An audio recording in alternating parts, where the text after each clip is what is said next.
It's all manipulated to keep you poor, to keep you believing that everything is fine, to keep you invested. But what if I told you that the only reason the stock market is still standing isn't luck, isn't strength, and definitely isn't growth, but something far darker and far more controlled? What if behind every rally, every record high, and every so-called recovery, there's a silent mechanism holding it up, one that most people can't see, and that very few would even believe exists? Because the truth is, the market we look at today, the one flashing green numbers and celebrating record profits, isn't real in the way it used to be. It's not the reflection of a healthy economy or innovation or progress. It's the reflection of a desperate system, artificially inflated, carefully maintained, and quietly rigged to survive. But only for a little longer. So stay until the end to understand when it will break. Leave a like and let's start. For years now, analysts, experts, and even ordinary investors have asked the same question. How is this possible? How is the market still up when debt is at record levels? When inflation eats away at every paycheck? When companies fire workers while their stock prices keep climbing? How can all of this exist together without collapsing? It defies logic, history, and even basic mathematics. But that's because the answer isn't found in logic. The answer is hidden in manipulation. The stock market is still standing not because it's strong, but because it's being held up like a puppet.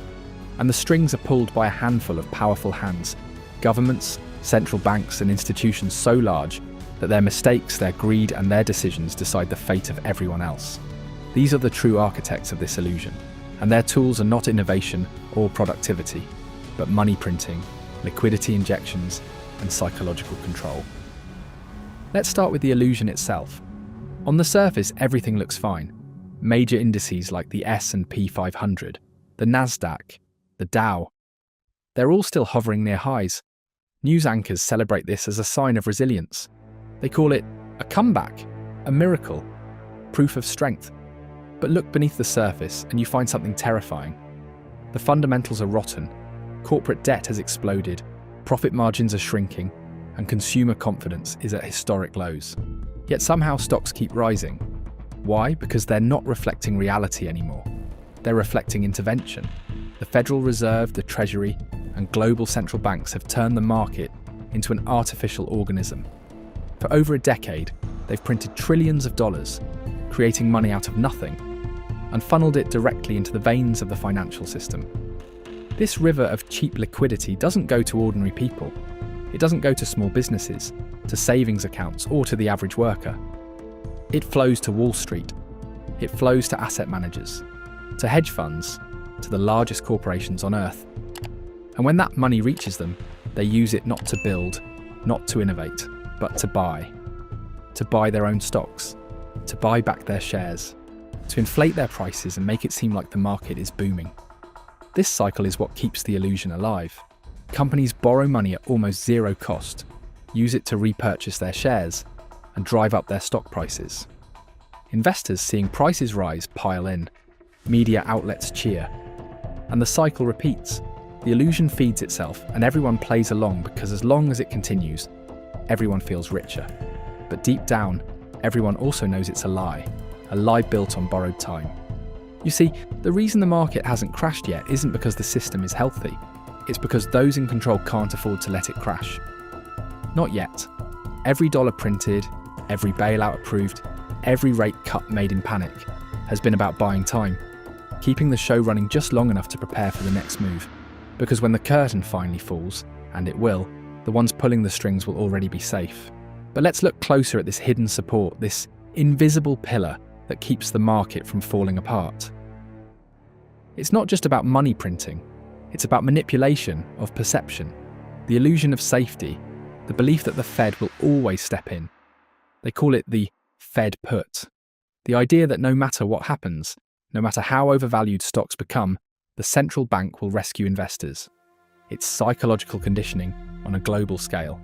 When fear begins to spread, when markets tremble, the Fed simply steps forward, announces new measures, lowers rates, or promises to inject liquidity. Instantly, panic turns to greed again. The market rises, the faith is restored. Just a little break, I opened a free Telegram community where I teach how to earn money with YouTube and build channels like the one you're watching. If you want to understand how to do it, there's the link below, back to before. But this faith isn't based on reason, it's based on addiction. The market has become addicted to cheap money like a patient to a drug. Every dose must be larger than the last to achieve the same effect. Every intervention must be stronger, faster, and more dramatic. And just like any addiction, it cannot last forever. Eventually, the system overdoses. Right now, we are living through the overdose. The government spends more than it earns.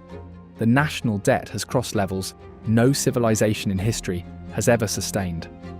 The only way to keep the system alive is to print more money, and that printing destroys the very foundation of the currency itself.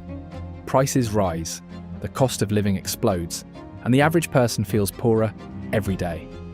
Meanwhile, the stock market still looks healthy because inflation pushes up nominal prices. But those gains aren't real. They're not wealth. They're an illusion created by the destruction of the currency underneath it. Imagine this. You own a house worth $300,000. Inflation doubles prices. Now your house is worth $600,000. You feel richer, right? But your groceries, your gas, your taxes, and your rent have all doubled too. You're not richer. You're standing still while believing you're moving forward. That's exactly what's happening to the stock market. It looks higher because the measuring stick, the dollar, is being devalued. The true reason the market still stands is that it's being artificially levitated by currency destruction and by the psychological illusion that central banks are in control. But they aren't. They're cornered. They've trapped themselves in a situation where any real tightening of policy would cause instant collapse. So they keep the illusion going, knowing it's only delaying the inevitable. This entire structure depends on confidence. Fragile, manufactured confidence. Confidence that the dollar still has value, that bonds are still safe, that the Fed still knows what it's doing. But beneath that surface, everything is cracking. Foreign creditors are beginning to question the system.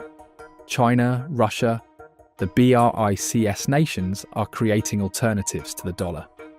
US allies are diversifying their reserves. The foundation is shifting quietly while everyone watches stock tickers, unaware that the very floor beneath them is being removed. And yet the average investor still believes that as long as the market keeps going up, everything is fine. They believe that if things get bad, the government will step in again. They've been conditioned by decades of rescues, from the dot-com crash to the housing crisis to the pandemic, that the system will always bail them out. But what if this time, the system itself is the problem? What if the rescuer can't rescue anymore? Because here's the truth no one wants to admit. Every time they save the market, they make the next collapse worse. Every bailout creates a bigger bubble. Every rescue guarantees a harder fall. And now, we've reached the point where the next fall isn't just another correction. It's the reckoning. You can already see the signs. Insiders are selling. CEOs are cashing out their stock options, while the public keeps buying. The biggest investors in the world are quietly moving to cash, to gold, to hard assets. They know what's coming. They know that this isn't sustainable. That what keeps the market standing isn't strength, but scaffolding. A scaffolding of debt, printing, and psychological manipulation. And like all scaffolding, it eventually gives way. This is the hidden reason the market still stands. Not productivity, not innovation, but fear. The fear of collapse so great that those in control will do anything, to delay it. They will manipulate data, twist laws, ignore losses, rewrite accounting rules, and pretend everything is fine. But they can't do it forever. The truth always wins. And when it does, the fall will be like nothing we've seen before. So let's go even deeper. Why hasn't it collapsed yet? Why are valuations still sky high, earnings still strong on paper, and the index is still rising while the real economy is crumbling? It's because the system is designed to survive on appearance, not reality. What you see every day on financial television, what investors believe is the market, is really just a reflection of policy. It moves not on growth or productivity, but on signals, words, and illusions. A single sentence from the Federal Reserve can move trillions of dollars in seconds. A single hint of a pivot, or stimulus, or support can send prices soaring, even when earnings are falling. The market no longer trades on facts, it trades on faith. Faith that the system will keep supporting it. This is not capitalism, this is theatre. The truth is the government has become the market's biggest customer. Through massive deficit spending, it injects trillions into the economy every year. That money eventually flows to the biggest corporations through contracts, subsidies, and programs. Those corporations then report record earnings. But those earnings are funded by the same government debt that taxpayers will one day have to pay. It's a perfect loop of illusion. The government borrows money, gives it to corporations, the corporations show profits, their stocks go up, and the public, seeing those rising stocks, invests more, never realizing they're funding their own deception. Meanwhile, the Federal Reserve props up this entire cycle with one simple trick: suppressing interest rates. Low rates make debt look cheap, make risk look safe, and make everything seem stable. But what they really do is punish savers, reward debtors, and push everyone into speculation. Because when your savings earn nothing, you have no choice but to gamble. And when everyone is gambling, prices rise. Not because of real growth, but because everyone's forced into the same crowded trade. And now, this trade is reaching its end. Interest rates can't rise without breaking everything. Debt levels are too high, both for governments and corporations. Consumers are stretched to their limits. Yet inflation remains high, meaning the Fed is trapped between two disasters: keep printing and destroy the currency, or stop printing and destroy the market. Either path leads to collapse. The only question is, which one they'll choose first. The illusion can't last much longer because the pressure beneath it is growing unbearable. Banks are holding mountains of bad debt. Real estate markets are trembling. Bond markets are showing cracks. And yet somehow stocks remain high. Why? Because the system's managers are still buying time. They're delaying the pain until they're ready to unleash it. Oh, I want to remind you that if you want to build a YouTube channel like this, I can help you in my free Telegram community with the link below. This has always been the pattern. Every crisis, every collapse, every unforeseeable event. It always happens at the moment most convenient for those who control the levers. They let the market run wild while they accumulate, and they crash it when they're positioned to profit. The dot-com bubble, the housing crash, the pandemic crash, they were all, in their own way, controlled demolitions. And this one will be no different. The difference this time is scale. The stakes are higher, the numbers larger, the distortions deeper.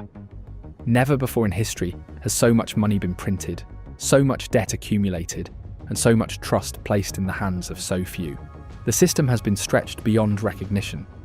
And the reason it's still standing isn't because it's strong, it's because it hasn't been allowed to fall yet. When that moment comes, it will look like chaos. The media will call it unexpected. Experts will act shocked. Politicians will blame each other. But make no mistake, it will be deliberate. The collapse will come only when it benefits those who control it. And when it happens, the same people who built this illusion will tell you they didn't see it coming. They'll appear on TV, they'll demand new bailouts, and they'll promise new reforms. And the cycle will begin again. But for ordinary people, for those outside the circle of control, the damage will be real. Retirements will vanish, savings will evaporate, jobs will disappear. And for the first time in generations, many will realise that the market wasn't built to serve them, it was built to use them. This is why the title matters. The hidden reason the stock market is still standing, but not for long. Because the truth isn't just that the market is overvalued or that a crash is coming. The truth is that the market is being kept alive on purpose for as long as it serves those in power. When it no longer serves them, it will be sacrificed. That's why every time you see the market rise despite bad news, every time you see headlines celebrating resilience while everything around you gets more expensive, you should remember, it's not resilience, it's resistance against reality. It's the system refusing to die because those who feed on it aren't done feeding yet. And here's the final twist. When the crash finally arrives, it won't be the end. It will be the reset. The moment the same people who caused it will step forward with solutions. Digital currencies, centralized control, new systems of surveillance disguised as safety.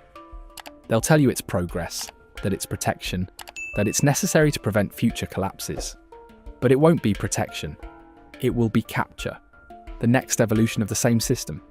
Tighter, more centralized, more controlled than ever before.